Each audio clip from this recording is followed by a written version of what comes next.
हाँ जी, ठीक है, शेयर हो गई स्क्रीन। तो आज हमने जर्नल पढ़नी है, जिसको हम जर्नल प्रॉपर बोलते हैं। कल तक हमने जो किया उसमें से किसी को कोई डाउट तो नहीं है? Any doubt? मैम जेड़ा अकाउंटिंग इक्वेशन ਦਾ टेबल किया था ना ਉਹਦੇ 8वें पॉइंट 'ਚ डाउट है ਮੈਨੂੰ। अकाउंटिंग इक्वेशन का जो टेबल किया था उसके 8वें पॉइंट में आपको डाउट है, बिल्कुल ठीक है बेटा, मैं करती हूँ अभी ऊपर शेयर।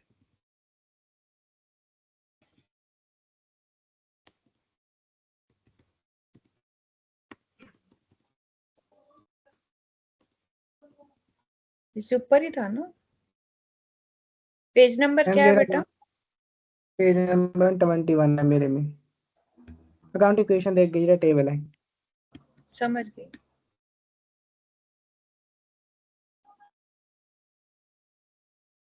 यही वाला है? नहीं ते थल्ले वाला इधर 11।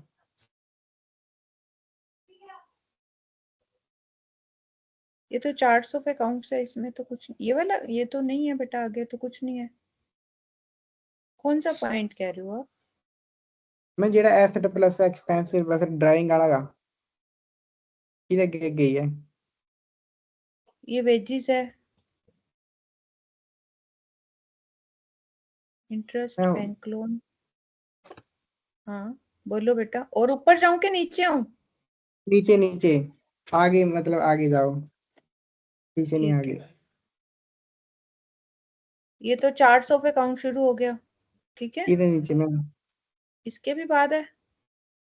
हाँ जी, इधर बाद है जेड़ा। अच्छा ये वाला, ओके ओके ठीक है, ये वाला कह रहे हो आप, गुड्स विड्रॉल बाय प्रोप्राइटर, ठीक है। हाँ जी देखो मैम। बेटा इसमें, ड्राइंग हाँ, बोलो बोलो। मैं ड्राइंग इनके नहीं ना जिधर good withdrawn bye proprietor drawing plus आना था उत्थे ड्राइंग्स इनका। क्या एंट्री करते हो? ड्राइंग्स टू स्टॉक करोगे? ड्राइंग्स टू परचेजेस करोगे एंट्री, उसने गुड्स विड्रॉ की है ना? हाँ जी हाँ जी। आपके स्टॉक में से वो सामान उठा के घर ले गया, तो उसने उसकी कैपिटल कम हो जाएगी, क्योंकि जो पैसे, कैपिटल का मतलब होता है जो हमने ओनर को देने हैं। उसकी 1 लाख की कैपिटल थी, 10,000 का सामान उठा के वो घर ले गया, अब उसकी कैपिटल 90,000 रहेगी। Yes ma'am. और आपका जो 10,000 सामान गया है वो कहाँ से गया है? इन्वेंट्री में से गया, जो आपने ऑलरेडी खरीदा था, वहीं से ही दोगे ना। Yes ma'am. तो वो हमारी क्या होती है? इन्वेंट्री होती है ना, जो हमारा स्टॉक पड़ा होता है हमारी उसमें, अनसोल्ड स्टॉक। हाँ जी मैम। तो वो कम हो गया आपका एसेट, और इधर से कैपिटल कम हो गई, ओके मैम। ठीक है। और कोई डाउट? No ma'am. हो, हो गया क्लियर? हाँ जी हाँ जी। ठीक है बेटा, और किसी का कोई डाउट है तो बेटा बताओ, फिर नहीं तो हम आगे चलें। तो कल हमने बुक्स ऑफ ओरिजिनल एंट्री करी थी, उसमें से हमारी लास्ट रह गई थी जर्नल प्रॉपर, ठीक है, जिसको हम जर्नल भी बोलते हैं। ये सेकंड पॉइंट से शुरू करना है हमने। गुंजन शुरू करिए आप बेटा, जर्नल प्रॉपर।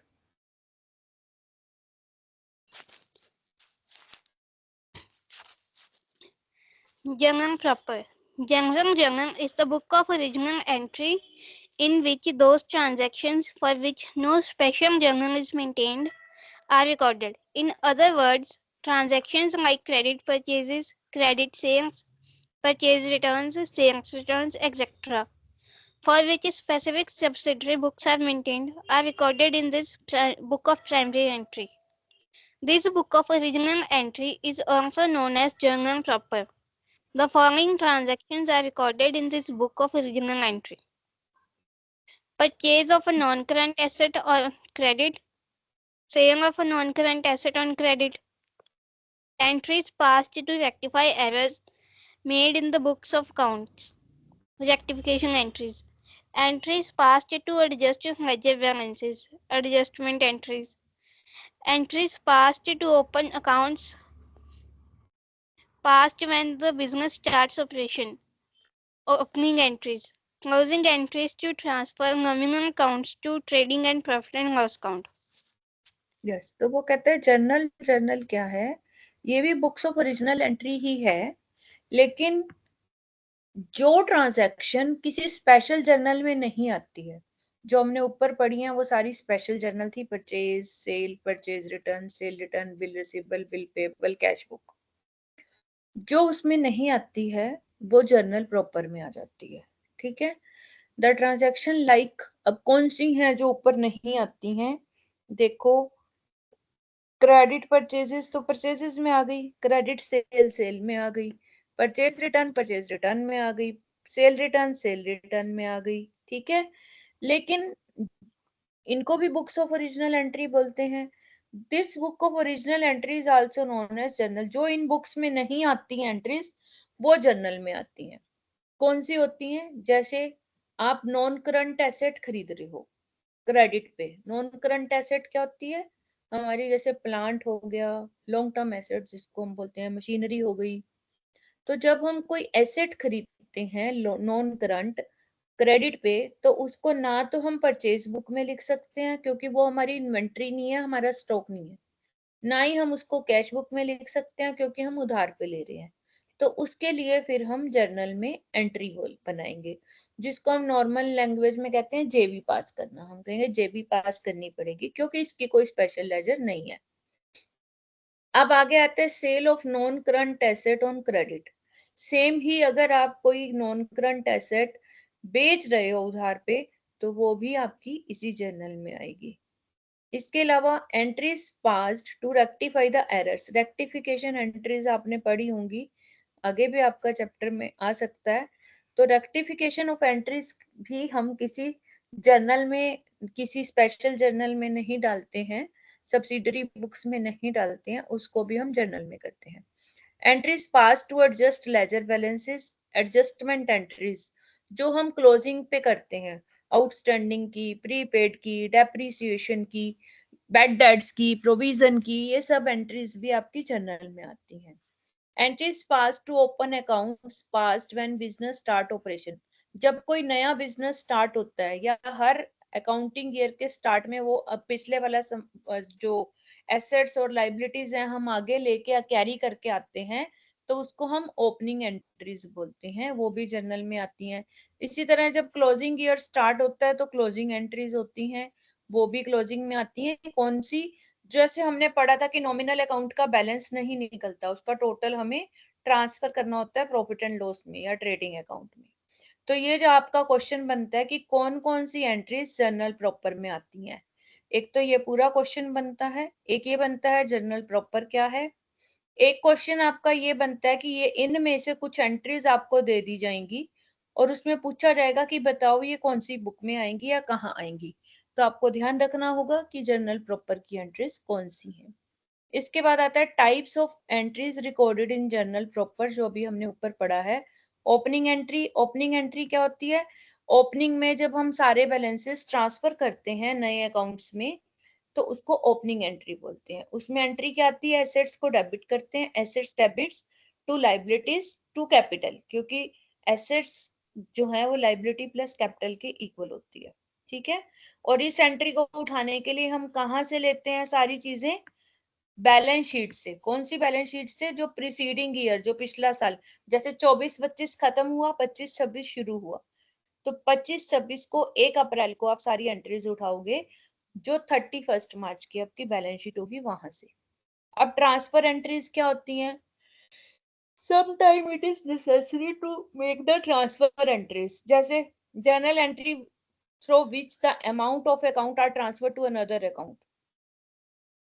ये कब करते हैं हम, जब एलोकेट ऑफ एक्सपेंसेस करते हैं या रेवेन्यू करते हैं, तो उसको ट्रांसफर एंट्रीज बोलते हैं। कैसे, जैसे मान लो आपने किसी एक रिपेयर पे खर्च किया, रेंट दे दिया, चलो फैक्ट्री का रेंट आपने दे दिया इकट्ठा 10,000 रुपए। उसमें आपकी 2 ब्रांचेस हैं, एक ए ब्रांच एक बी ब्रांच। अब आपने उसका एरिया देखा कि ए ब्रांच जो है वो 50% पे है, बी भी 50% पे है। तो जब आपने रेंट पे किया तो रेंट आपने पे कर दिया पूरा का पूरा, कैश में आपने 10,000 लिख दिया, कैश बुक में आ गई उसकी एंट्री। अब उसमें से आपने 5,000 दोनों में बांटना है ना, तो फिर उसको हम ट्रांसफर एंट्री बोलेंगे कि एक अकाउंट से दूसरे अकाउंट में ट्रांसफर करना। क्लोजिंग एंट्रीज होती हैं, क्लोजिंग एंट्रीज ओपनिंग एंट्री की ऑपोजिट होती हैं। जब हम अपना ईयर एंड पे सारे लेजर क्लोज करते हैं तो उसके बैलेंसेस निकालते हैं, और उन बैलेंसेस की एंट्रीज को ही हम क्लोजिंग एंट्रीज बोलते हैं। अब नॉमिनल जो हमारा बैलेंसेस होता है eight the end of the accounting period, उसके बैलेंस हम ट्रांसफर कैसे करते हैं। देखो, नॉमिनल अकाउंट के हम कोई बैलेंस नहीं निकालते, नॉमिनल अकाउंट का टोटल उठा के हम प्रॉफिट या लॉस में डाल देते हैं, trading account profit and loss में डाल देते हैं। Consignment account, joint venture and income and expenditure account, किसी में भी हम डाल सकते हैं। एडजस्टमेंट एंट्रीज होती हैं जो आपकी entries that are correcting the different errors, जो एरर्स को ठीक करने के लिए हम एंट्री डालते हैं वो रेक्टिफिकेशन एरर्स होती हैं। और एरर कौन कौन सी होती हैं आपकी, रिकॉर्डिंग, पोस्टिंग, कास्टिंग, बैलेंसिंग, आगे आएगा। एडजस्टमेंट एंट्रीज बीच में से रह गई थी, ये वो होती हैं जो हम फाइनलाइजेशन ऑफ अकाउंट्स पे करते हैं। वो आपको पता ही है, आउटस्टैंडिंग और प्रीपेड, ये सब जो अकाउंटिंग कंसेप्ट या अकाउंटिंग कन्वेंशंस के बेस पे की जाती हैं। ओकेजनल और मिसलेनियस एंट्रीज जो होती हैं, जो कभी कभी आ जाती हैं, तो जैसे आएंगी हम उसको कर लेंगे। अब आता है रूल ऑफ जर्नलाइजिंग, सबसे बड़ी इंपॉर्टेंट चीज है, आपको रूल पता होने चाहिए, और रूल पे क्वेश्चन भी आते ही आते हैं। तो कुणाल, आप रूल पढ़िए। The process of passing an entry in journal is called journalizing. The rule for journalizing is the same as that of rules of debit and credit. The debiting and crediting of account are done on the basis of certain rules. There are two alternative bases for the rules of debit and credit, such as follows. First, rule of debit and credit based on the type of account. Rules of debit and credit based on the accounting patient. हाँ पढ़ो, आगे continue करो, continue करो बेटा। Rules of debit and credit based on types of count. Golden rules approach. Under double entry system, every count can be classified into any of the following three types: personal count, real count, and nominal count. For each of these types of account, there are separate rules of debiting and crediting the transactions. The rules of debit and credit under different types of accounts are as follows. Nature of count, nominal count, debit, expenses and losses, credit, चलो ये incomes मैं and explain gains. कर, छोड़ दो इसको, मैं कर दूंगी। अब आपको याद होगा हमने ऊपर पढ़े थे कि अकाउंटिंग इक्वेशन, रूल्स और गोल्डन रूल, जब मैंने कहा था आगे आएंगे रूल्स तो मैं आपको बताऊंगी। तो रूल्स ऑफ जर्नल क्या है, the process of passing an entry in journal is called the journalising. जब आप जर्नल में कोई एंट्री पास करते हो तो उसको जर्नलाइजिंग बोलते हैं। जर्नलाइजिंग के रूल वही है कि जितना आपने डेबिट किया उतने ही अमाउंट से आपको क्रेडिट भी करना है। The debiting and credited of accounts are done on the basis of certain rules. अब डेबिट और क्रेडिट इक्वल करने हैं, हमें ये तो पता है कि 10,000 डेबिट में डाले हैं तो 10,000 क्रेडिट में भी डालने हैं, पर डालने किस अकाउंट में है उसके रूल्स होते हैं। तो दो रूल्स होते हैं हमारे डेबिट और क्रेडिट के। एक होता है rules of debit and credit based on the types of account, और इसी को हम गोल्डन रूल अप्रोच भी बोलते हैं। दूसरा होता है rule of debit and credit based on the accounting equation. तो पहले हम गोल्डन रूल पढ़ेंगे। आपसे पेपर में पूछा जा सकता है कि गोल्डन रूल अप्रोच क्या होती है, याद रख लेना इस चीज को, जो डिफरेंट वर्ड्स आते हैं ना उनको स्पेसिफिकली याद रखा करो, क्योंकि पेपर में हम जब आ जाता है तो हमें याद नहीं रहता, बाद में हम कहते हैं अरे अरे ये तो हमें पता था। तो rules of debit and credit based on the types of accounts, that is golden rule approach. Under double entry system, every account can be classified into any of the following three types. आप देखो तीन type में accounts को बांटा जा सकता है, वैसे हमने दो पढ़े थे ना कल, पर्सनल एंड इम्पर्सनल। तो इम्पर्सनल को फिर दो में बांटते हैं, रियल एंड नॉमिनल। तो बेसिकली टोटल मिला के तीन टाइप हो जाते हैं, personal, real and nominal. For each of these types of accounts एक सेपरेट रूल होता है, हर एक का, तीनों का अपना अपना रूल है, और उस रूल को हमने याद करना है, और इस रूल को आपने लिख के याद करना है। वैसे तो शायद याद हो आप लोगों को, पर अगर नहीं याद तो लिख के करना है। पहले आते हैं हमारे पास नॉमिनल अकाउंट। नॉमिनल अकाउंट में हमारे सारे खर्चे और सारी इनकम आती हैं, ठीक है, और इसका हम बैलेंस नहीं निकालते हैं, इसका सिर्फ हम टोटल करके उसको प्रॉफिट एंड लॉस और trading and profit and loss में डाल देते हैं। तो नॉमिनल अकाउंट का रूल क्या है? Debit all the expenses and losses, जो भी खर्चा हो या लॉस हो उसको डेबिट करना है, and credit all the income and gain, जो भी इनकम हो गेन हो उसको क्रेडिट करना है। दूसरा आता है हमारा रियल अकाउंट। रियल अकाउंट में हमारी एसेट्स आती हैं सारी, और एसेट्स का एक ही रूल है, debit what comes in, credit what goes out. जो चीज आप लेके आ रहे हो उसको डेबिट कर लो, और जो वापस कर रहे हो या फिर बेच रहे हो उसको क्रेडिट कर दो। तीसरा आता है पर्सनल अकाउंट। पर्सनल अकाउंट का मतलब ये नहीं है कि राम श्याम ही है, पर्सनल में वो लोग भी आते हैं जो कंपनीज हैं, ठीक है। हेलो, हाँ जी चलो।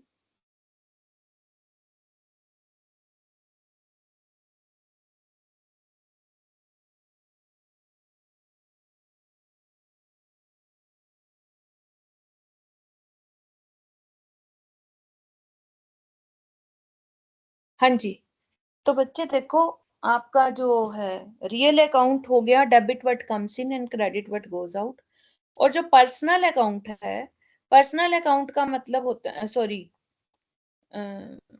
पर्सनल में हमारा नेचुरल पर्सन भी आएगा और आर्टिफिशियल पर्सन भी आएगा। कोई भी ऑर्गेनाइजेशन है वो आर्टिफिशियल पर्सन है, हमने स्टार्टिंग में पढ़ा था। तो दोनों के लिए सेम ही रूल है, debit the receiver, credit the giver. जिसको आप कुछ दे रहे हो उसको डेबिट कर दो, और जो आपको कुछ दे रहा है उसको क्रेडिट कर दो, ठीक है। दूसरा था हमारे पास rules of debit and credit based on accounting equation, या इसको हम अकाउंटिंग इक्वेशन अप्रोच बोलते हैं। इसको पढ़ेंगे, राजकुमार जी आप पढ़ो।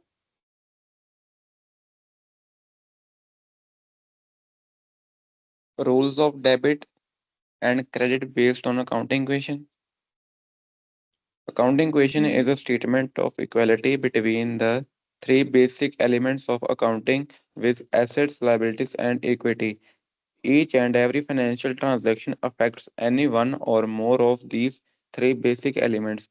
However, the total of all assets is always equal to the total of liabilities and equity at any point in time.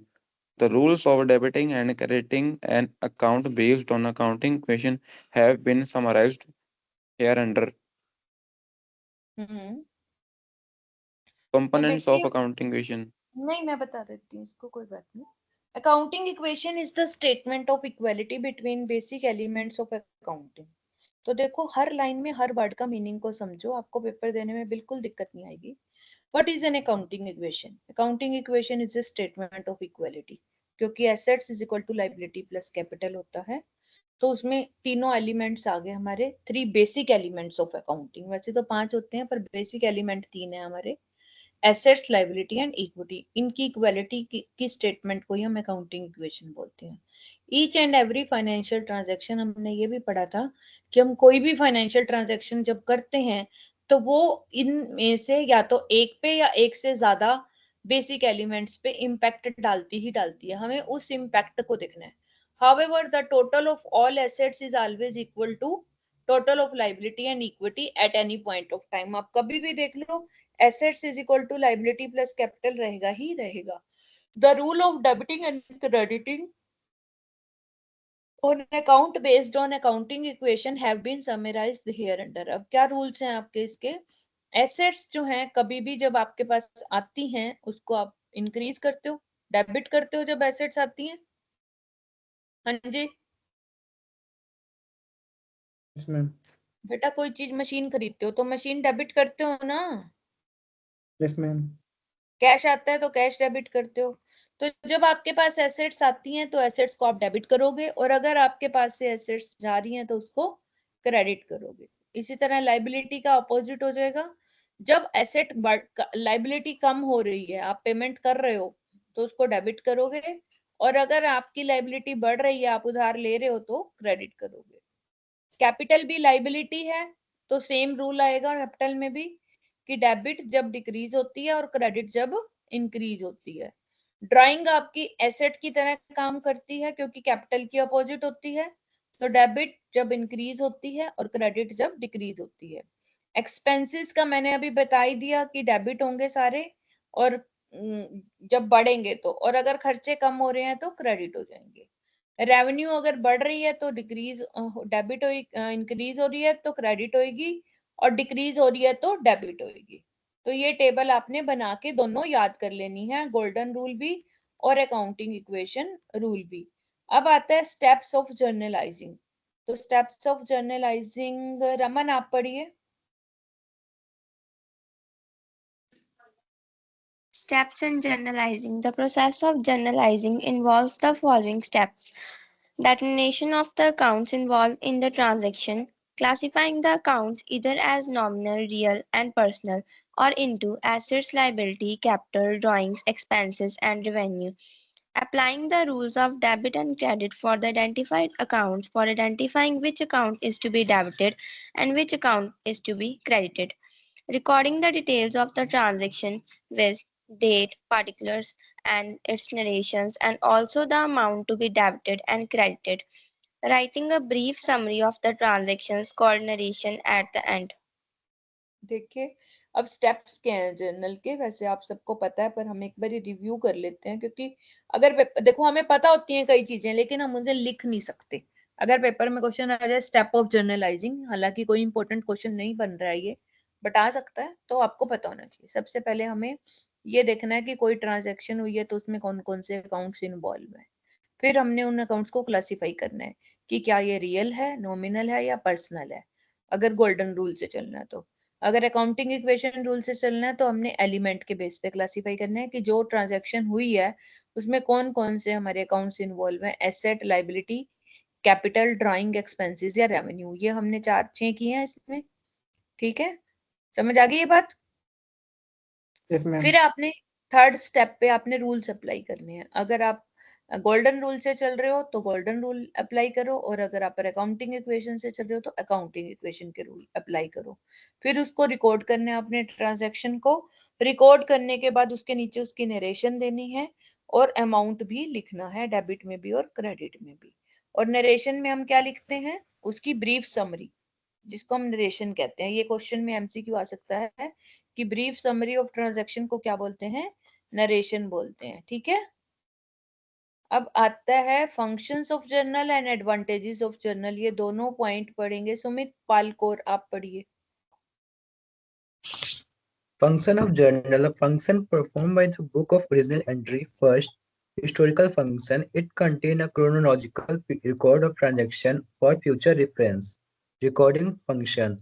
Accountancy is a business language which helps to record the transaction based on the principle. Each such recording entry is supported by a narration which explains the transaction in simple language. Analytical function: each transaction is analyzed into the debit aspect and the credit aspect. This helps to find out how each transaction will financially affect the business. Hmm Advantages of journal. A book of original entry provides the following advantages. First, chronological record. It records the transaction as when it is happened. So it is possible to get a delayed day-to-day information and also act as a future reference. Second, minimizing the possibility of error.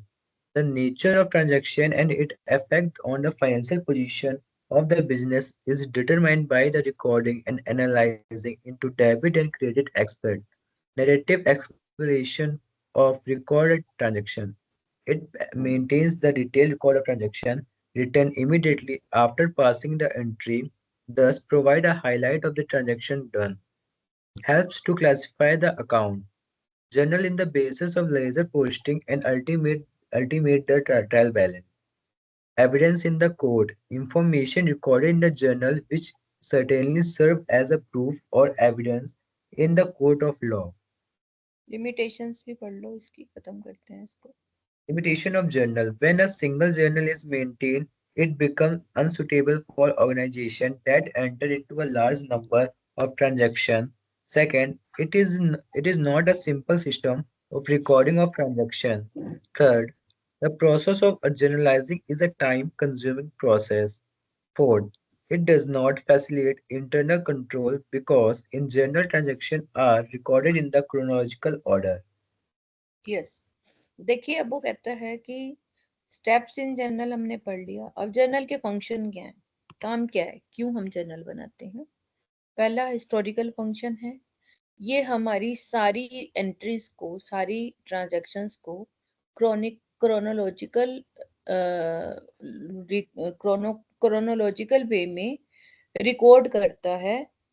और future में अगर हमें किसी transaction के बारे में देखना है तो हम इसमें जाके देख सकते हैं। देखो, आज से पिछले साल 10 मार्च को आपने क्या ट्रांजैक्शन की थी, मार्केट गए, कुछ खरीदा, किसी से पैसे लिए, किसी से दिए, कुछ याद है आप में से किसी को? 10 मार्च 2024 में आपने पूरे दिन में क्या किया था, आपको याद है किसी को? No ma'am. हाँ जी। तो फिर जब हमारे पास इतनी सारी फाइनेंशियल ट्रांजैक्शंस होती हैं तो हम वर्बली याद नहीं कर सकते। इसीलिए जर्नल का पर्पस यही है कि वो उसको रिकॉर्ड करके रखता है। अब अगर मुझे देखना हो कि 10 मार्च को मैंने कहाँ खर्च किए थे पैसे, और मैं अपनी जर्नल उठा के देख लूं, तो मुझे पता चल जाएगा 10 मार्च को कहाँ खर्च किए थे मैंने पैसे। या अपनी बैंक अकाउंट खोल के देख लो, चल जाएगा पता। हाँ जी। Yes ma'am.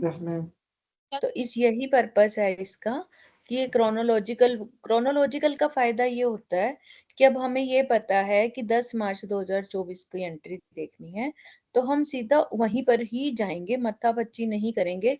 हमें पता है कि मार्च की एंट्री अप्रैल से पहले ही होगी, और 10 मार्च की है तो वो 11 मार्च से पहले होगी, और 9 मार्च के बाद की एंट्री होगी। तो ढूंढना आसान हो जाएगा। हम्म।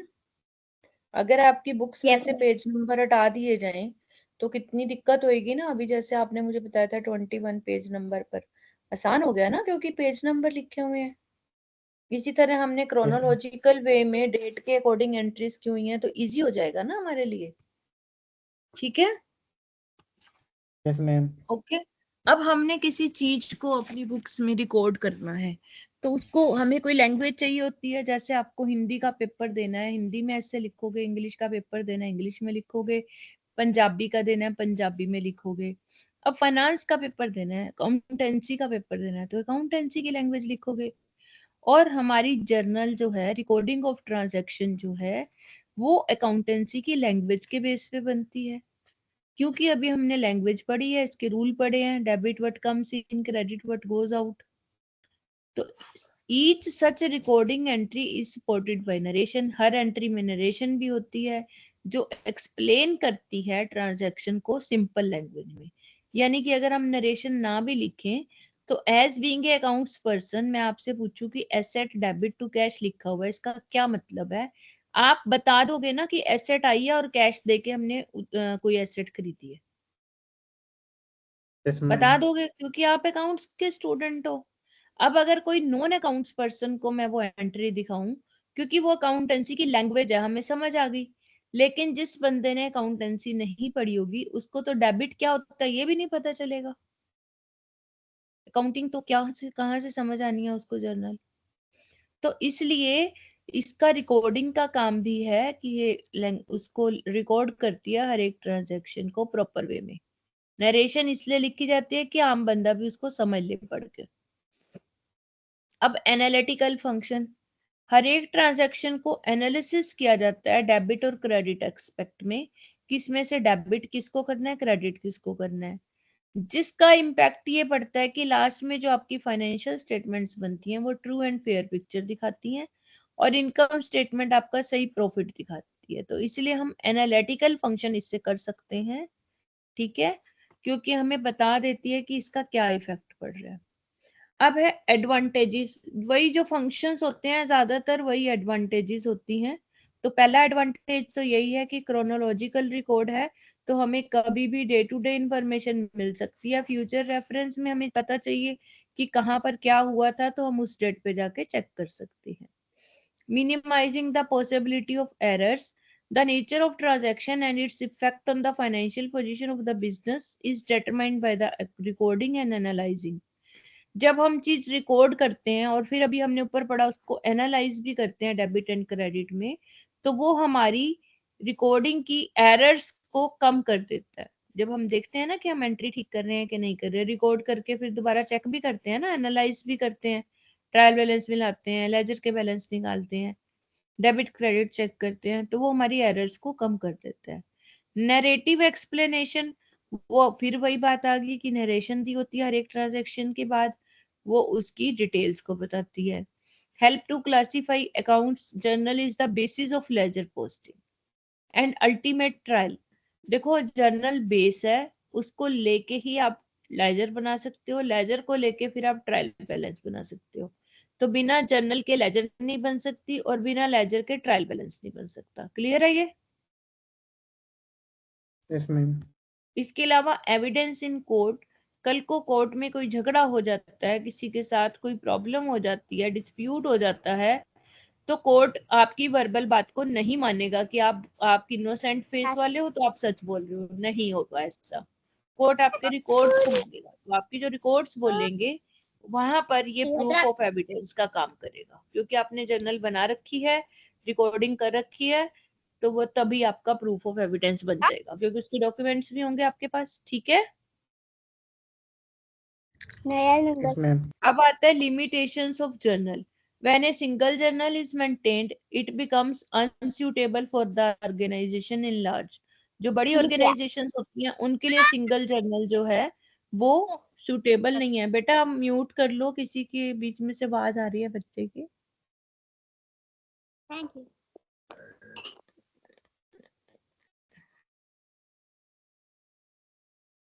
ठीक है, it is not simple system of recording of transaction, ये बहुत सिंपल नहीं है जितना दिखता है। जर्नलाइजिंग का जो प्रोसेस होता है वो टाइम कंज्यूमिंग प्रोसेस होता है, and it does not facilitate internal control because journal transactions are recording in chronological order.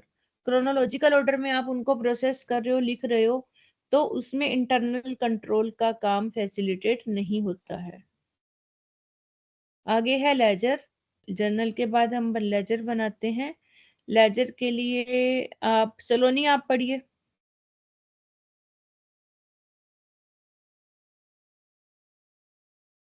Ledger, the book of account in which transactions are recorded in respective account after they have been entered in the journal is called the ledger. It is the book of account in which the transactions are recorded in classified and permanent manner. It is the final destination of all the accounts, and hence it is also called the book of final entry. The process of recording the entry in the ledger is technically known as posting. It is the book of account in which transactions are recorded from the journal. It contains various ledger accounts. The transactions are recorded in each of the relevant. It is the book of account in which transactions are recorded from the each of the relevant ledger account in chronological order. छोड़ो, ठीक है। अब ledger क्या है? The books of account in which transactions are recorded in respective account after they have been entered in journal is called ledger. Journal के बाद जब हम उसको उसके रिस्पेक्टिव अकाउंट में ट्रांसफर करते हैं वो लेजर कहलाती है। It is books of accounts, उसको बुक्स ऑफ ओरिजिनल एंट्री बोलते हैं, इसको बुक्स ऑफ फाइनल एंट्री हमने कल पढ़ा था, या बुक्स ऑफ अकाउंट्स भी बोल सकते हैं हम इसको। in which transactions are recorded in a classified and permanent manner. अब इसमें परमानेंट रहेंगी और क्लासीफाई भी हो जाएंगी। ठीक है, it is the final destination of all accounts. सभी अकाउंट्स का फाइनल डेस्टिनेशन यहीं पर ही होता है, इसके बाद वो बंद हो जाते हैं। And hence it is also called book of final entry. Clear? क्यों बोलते हैं इसको बुक ऑफ फाइनल एंट्री? क्योंकि it is the final destination of all accounts. Clear? बेटा ये छोटी छोटी लाइनें हाईलाइट कर लिया करो, yes. देखना इसमें से कितने क्वेश्चन मिल जाएंगे तुम्हें, फिर याद करोगे मैडम रोज बोलते थे ये चीज। The process of recording of entry in the ledger is technically known as posting. अब ये भी क्वेश्चन बन सकता है आपके पास। The process of recording of the entry, अगर हम इतना ही पढ़ लें रिकॉर्डिंग ऑफ द एंट्री, तो फिर तो जर्नल दिमाग में आता है। लेकिन रिकॉर्डिंग ऑफ द एंट्री के बाद इन द लेजर भी लिखा हुआ है, तो लेजर में रिकॉर्डिंग करने को हम जर्नल बोलते हैं, लेजर सॉरी पोस्टिंग बोलते हैं। In the books, it is the books of account in which transactions are recorded from journal. ये वो वाली बुक्स ऑफ अकाउंट्स है जहां पर जर्नल से लेके पोस्टिंग की जाती है। इसमें बहुत सारे लेजर अकाउंट्स होते हैं। The transactions are recorded in each of the relevant ledger account. हर एक एंट्री उसके रेलेवेंट लेजर में की जाती है और क्रोनोलॉजिकल ऑर्डर में की जाती है। It reflects the final position of each account on any particular date. जैसे हमारी बैलेंस शीट हमारी फाइनल फाइनेंशियल पोजीशन दिखाती है, तो लेजर की जो उसके हर एक लेजर का अकाउंट होता है वो 31 मार्च को उसकी फाइनेंशियल, उस लेजर की फाइनेंशियल पोजीशन को दिखाता है। अगर मशीन का है तो मशीन कितनी है, लायबिलिटी है तो लायबिलिटी कितनी है। It forms the basis of preparation of trial balance. इससे हम ट्रायल बैलेंस भी बना सकते हैं। अब लेजर का फॉर्मेट आपको सबको याद तो होगा, पर फिर भी बना के याद करना है। Debit credit dash dash dash accounts, date particular journal folio amount, date particular journal folio amount. अब आता है functions of ledger and sub division of ledger. ये पढ़ेंगे आप में से सलोनी, आप पढ़िए। अभी किसने सलोनी ने पढ़ा है? Yes, ma'am. बेअंत कौर आप पढ़िए फिर। Functions and subdivision of ledger.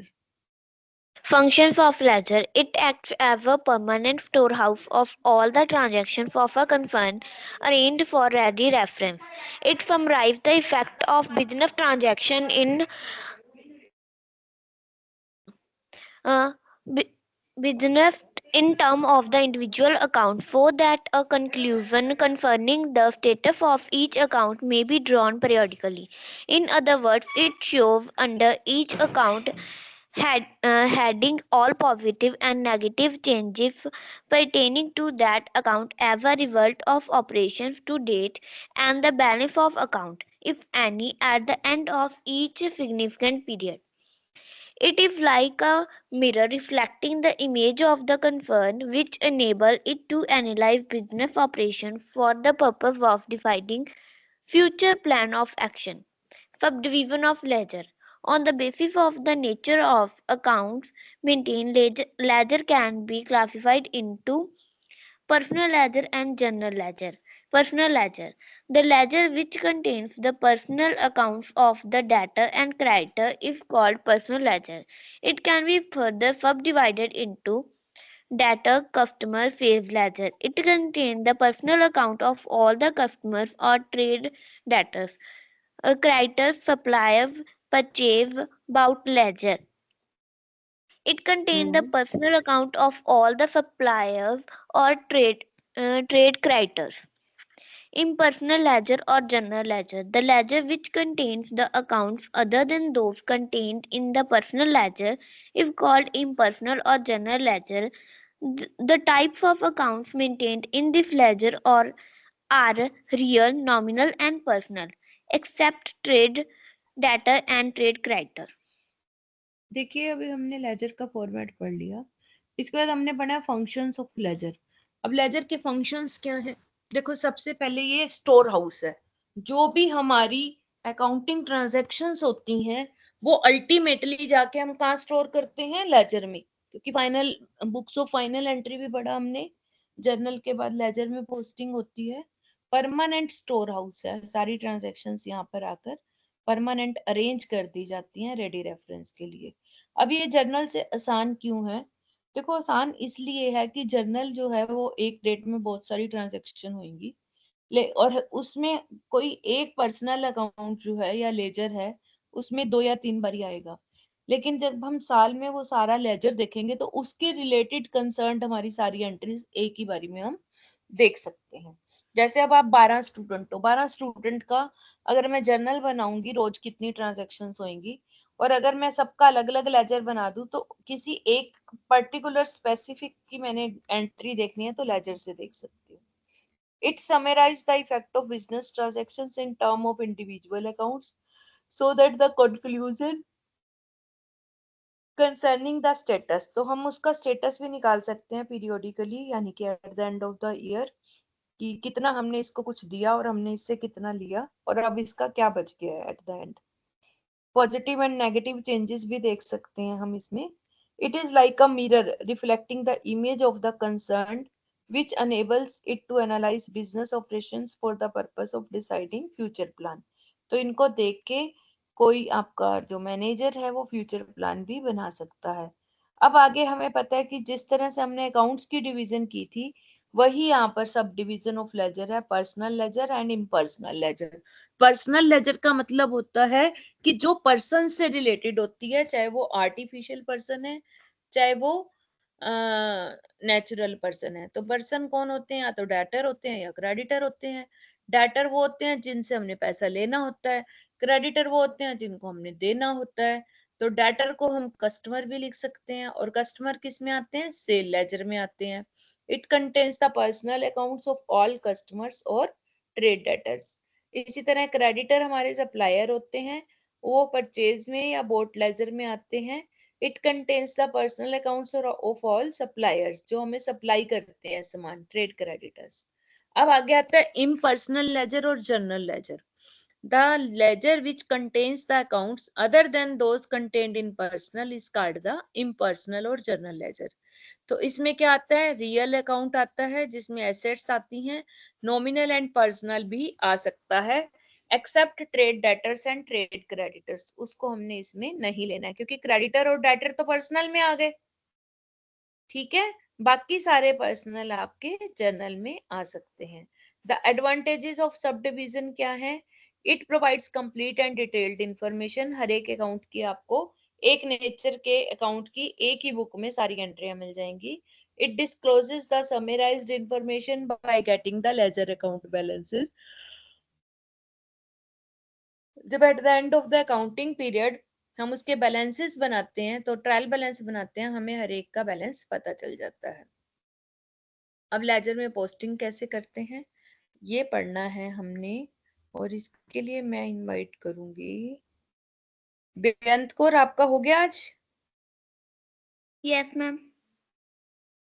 तो फिर कौन रह गया देखते हैं, अभी 1 मिनट होल्ड करो, 2 बच्चे हैं। निशु, निशु आप पढ़ेंगे बच्चे? Yes, ma'am. लेजर पोस्टिंग पढ़िए। Ledger posting. As and when the transactions take place, it is recorded in the journal in the form of journal entry. This entry is posted again in the respective ledger accounts under double entry principle from the journal. This is called ledger posting. The rules for writing up accounts of various types are as follows. Assets increases on the left hand side or the debit side and decreases on the credit side. Liabilities increases on the credit side and decreases on the debit side. Capitals the same as liabilities. Expenses increases on the debit side and decreases on the credit side. Incomes or gains increases on the credit side and decreases on the debit side. देखो posting जो क्या है, as and when कोई transaction होती है पहले हम उसको जर्नल में डालते हैं, उसको जर्नल एंट्री बोलते हैं। फिर this entry is posted again in respective ledger, फिर उसकी पोस्टिंग करते हैं। Recording is journal, posting is ledger. तो डबल एंट्री प्रिंसिपल वहां भी वही चलता है, इसी को ही पोस्टिंग बोलते हैं। तो जो रूल्स आपने जर्नल में बताए थे, रिकॉर्डिंग में बनाए थे, वही रूल्स आपके पोस्टिंग में आएंगे। अब उसमें हम क्या कर रहे थे? एसेट्स का इंक्रीज कर रहा था, एसेट इंक्रीज हो रही है तो उसको डेबिट करते हैं, और डेबिट साइड होती है लेफ्ट हैंड साइड, और एसेट डिक्रीज होती है तो क्रेडिट करते हैं, मतलब राइट हैंड साइड। लाइबिलिटी का अपोजिट था, इंक्रीज होती है तो हम क्रेडिट करते हैं, मतलब राइट हैंड साइड। डिक्रीज होती है तो हम डेबिट करते हैं, मतलब लेफ्ट हैंड साइड। कैपिटल और लाइबिलिटी मैंने आपको बताया था सेम रहेंगे। एक्सपेंसेस इंक्रीज होते हैं तो डेबिट होंगे, डिक्रीज होते हैं तो क्रेडिट होंगे। इनकम का अपोजिट हो गया, इंक्रीज होगी तो क्रेडिट और डिक्रीज होगी तो डेबिट। ये जो चार्ट इसने बना रखे हैं ये आपने फिर से वही हैं जो आपने ऊपर पढ़े थे, वही चीजें आपने यहाँ पर भी ये बना के तैयार करने हैं, अपने अपनी तैयारी करनी है। मतलब आगे आता है concept of debit and credit. हाँ जी हिमांशी वर्मा आप पढ़िए, concept of debit and credit.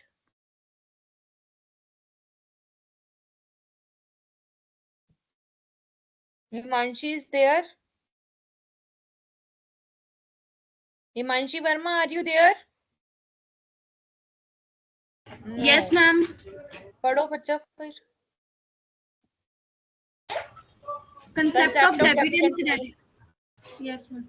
A debit balance. In a case of person that he has received some benefits against which he has already returned some services or will render services in the future. When a person become liable to do something in favor of the firm and the fact is recovered by the debiting that person account. B.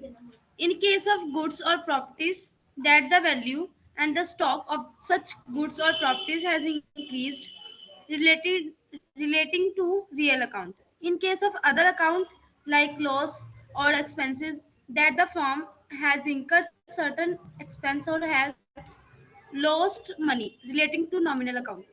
A credit donates in case of a person that some benefits has been received from him, entitling him to claim from the firm return benefits in the form of cash or goods or services. When a person become entitled or money is worth for any reason, the fact is recorded by crediting him related to personal account. In case of goods or properties that the stock and value of such goods or properties has decreased relating to real account. In case of other account like interest or dividend or commission received or discount received that the firm has made a gain relating to nominal account. देखिए वो ये कहता है कि concept of debit and credit क्या है. वही है जो आप बार बार पढ़ रहे हो, अपने जर्नल में पढ़े, अपने लेजर में पढ़े, फिर से पढ़ोगे. पर्सनल अकाउंट डेबिट कब होता है? जब वो क्या बोलते हैं, debit the receiver, credit the giver. तो पर्सनल अकाउंट डेबिट कब होता है? जब वो रिसीवर होता है.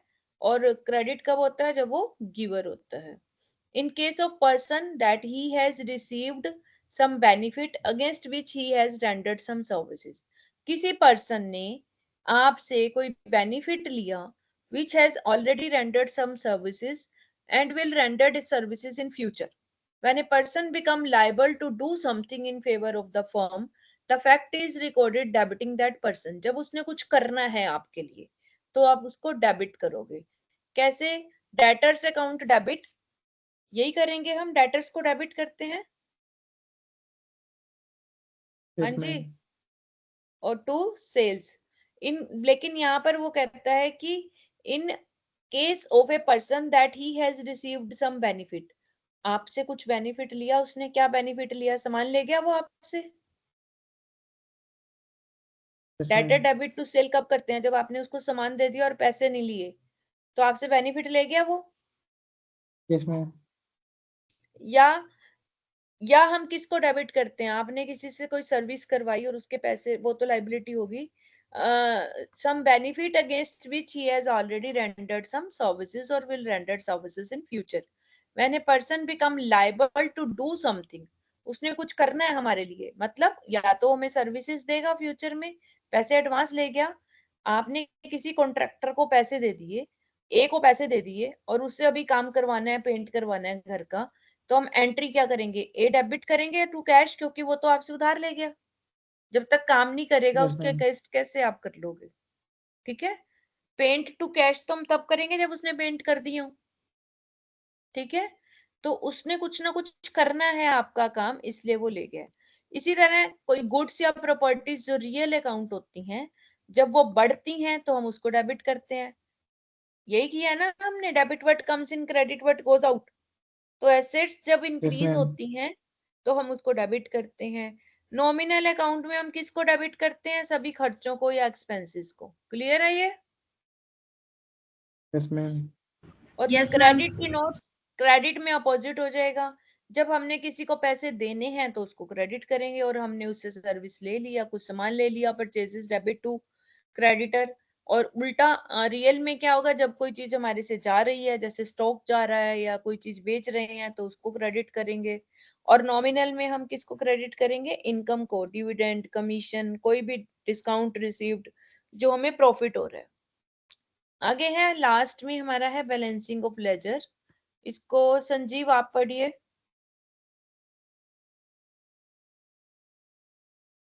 Balancing of ledger. After all the transactions of a period get posted in the ledger, the net effect of these transactions is ascertained. This process of ascertaining the net effect of all the transactions posted in a particular ledger account for a period is called balancing of ledger account. The process of balancing an account involves totaling both the sides, that is debit side and credit side of an account, and ascertaining the difference between the two. An account can show debit balance or credit balance or nil balance. An account is said to be having a debit balance when its debit side total is higher than the credit side total, while an account is said to have a credit balance when its credit side total is higher than the debit side total. When both sides have same total, the account is said to having nil balance. This is very significant function of accounting, as the finalization of accounts is done with the balances of the ledger accounts. Yes, देखिए balances of laser जो है बहुत important है। इसमें क्या होता है, eight the end of the accounting period आपने जब सारी ट्रांजैक्शंस को पोस्ट कर लिया, तो फिर एंड में आप उसका नेट इफेक्ट देखते हो, लेजर का बैलेंस करते हो। बैलेंस करने के लिए पहले आपको दोनों साइड का टोटल करना पड़ता है, that is debit and credit. फिर आपने देखना है उन दोनों के डिफरेंस को निकालना है। अगर तो आपका डेबिट साइड ज्यादा है और क्रेडिट कम है तो डेबिट बैलेंस बच गया आपका, क्रेडिट ज्यादा है डेबिट कम है तो क्रेडिट बैलेंस बच गया। ये याद रखना, आपके पास पूछे जा सकते हैं क्वेश्चन, ठीक है। अगर डेबिट हाइयर है क्रेडिट से तो कौन सा बैलेंस बचेगा, डेबिट बैलेंस। कौन सा बचेगा, डेबिट बैलेंस। और अगर क्रेडिट साइड ज्यादा है, क्रेडिट साइड ज्यादा है तो कौन सा बैलेंस बचेगा आपका, क्रेडिट बैलेंस। Credit balance. हाँ जी, और अगर दोनों साइड इक्वल है तो नील बैलेंस है, ठीक है। और ये इसलिए इंपॉर्टेंट है क्योंकि इन्हीं बैलेंसेस को लेके हम ट्रायल बैलेंस बनाते हैं और फिर ट्रायल बैलेंस में हम अपने अकाउंट्स फाइनल करते हैं।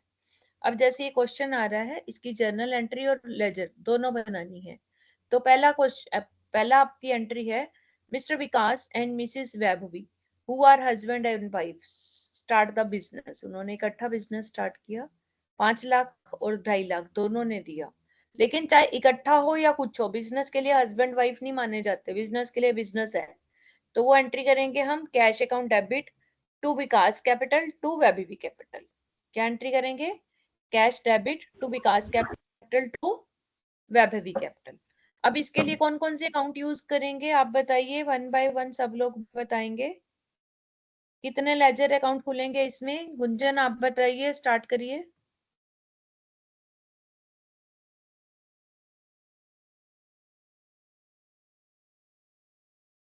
गुंजन,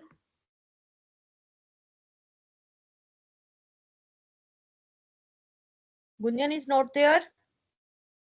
कुणाल आप बताइए। Ma'am cash account, Vikas capital account ਤੇ ਵੈਭਵੀ कैपिटल अकाउंट, मतलब ਇਹਦਾ ਇੰਟੀਗ੍ਰੇਟਡ ਬਣ ਜਾਣਾ कैपिटल अकाउंट। किन्ने फर्नीचर अकाउंट अकाउंट बननगे बेटा, किन्ने लेजर खोलोगे लेजर इस लेजर ਦੇ ਅੰਦਰ सिर्फ अकाउंट इस खोलना एंट्री से हैं, इस एंट्री ਨੂੰ ਲੈ ਕੇ ਤੁਸੀਂ ਕਿੰਨੇ ਅਕਾਊਂਟ ਬਣਾਓਗੇ। है कि कैश एक कैपिटल अकाउंट और फिर मैं अलग-अलग बनाने कैपिटल ਇੱਕ अकाउंट उधर दो बनने एक कैश हाँ, अकाउंट 2 कैपिटल अकाउंट बननगे, 3 अकाउंट बननगे। एक कैश अकाउंट बनेगा, एक विकास का कैपिटल अकाउंट बनेगा, एक वैभवी का। तो जब हम एंट्री करेंगे कैश में तो हमने यहाँ से ऐसे का ऐसे इस पोर्शन को उठा लेना है, टू विकास टू वैभवी 5 लाख 2.5 लाख, ठीक है, समझ आई। इसमें देखो साथ cash to Vikas to Vaibhavi 5 lakh 2.5 lakh हो गया। विकास में हम करेंगे बाय 5 लाख और वैभवी में करेंगे बाय कैश 2.5 लाख। तो 3 अकाउंट बन गए आपके एक एंट्री से। हाँ जी, समझ आया। Yes ma'am. Yes ma'am. हाँ जी कुंजन आ गई वापस? नहीं आई। निशु आप पढ़ो, अगली एंट्री पढ़ो बेटा। प्रायर 10 वाली मैम। हाँ जी okay, prior 10 about office furniture of 25,000 for cash. Entry की बनाओगे? Furniture account debited to cash account. ਤੇ ਕਿੱਥੇ ਕਿੱਥੇ ਪੋਸਟਿੰਗ ਕਰੋਗੇ? First ma'am furniture the debit side से to cash account 25,000 and cash account the credit side से by furniture 25,000. Very good. तो furniture to cash तो आपकी एंट्री आ गई, और पोस्टिंग करते हुए हम कैश में लेंगे बाय फर्नीचर, ठीक है 25,000, और फर्नीचर में टू कैश 25,000, ये देखो ठीक है। किसी को कोई डाउट है इसमें? No ma'am. आगे है 11th पढ़ेंगे। अब किसको बुलाएं हम निशु के बाद? हिमांशी आप पढ़िए, Himanshi Verma. Opened a current account opened a current account with the bank by BV of by depositing 1 lakh. इसकी जर्नल भी बताओ, लेजर भी।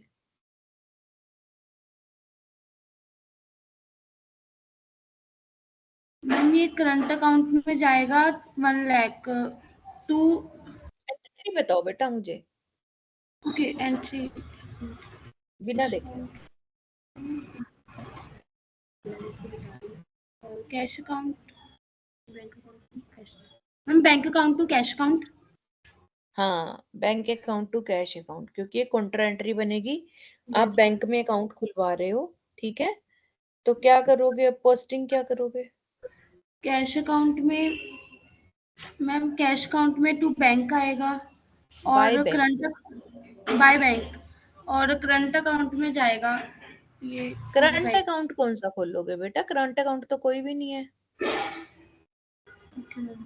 कैश में बाय बैंक ऑफ बीबी हो गया, बीबी अकाउंट बैंक का नाम दे दिया इसने, बैंक ऑफ बीबी 1 लाख आ गया। अब बैंक ऑफ बीबी में क्या लिखोगे? बैंक ऑफ बीबी का अकाउंट खुलेगा बेटा, करंट अकाउंट कुछ नहीं होता।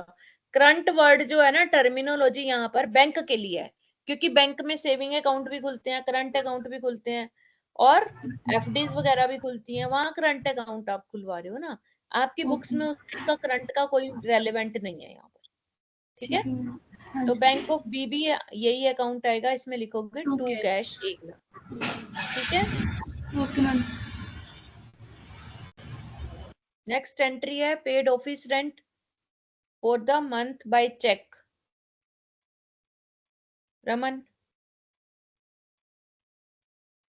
Ma'am rent account debit to bank account. और लेजर में? रेंट में डेबिट साइड टू बैंक और बैंक में क्रेडिट साइड बाय रेंट। हाँ देखो, rent debit to bank of BB जरूर लिखना है, जो बैंक होता है उसका नाम लिखना जरूर होता है, ठीक है।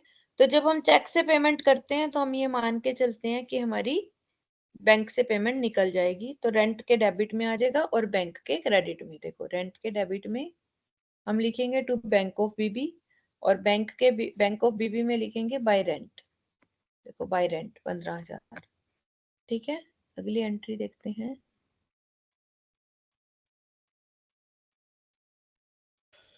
अप्रैल 20। रमन के बाद सुमित पालकर पढ़ो।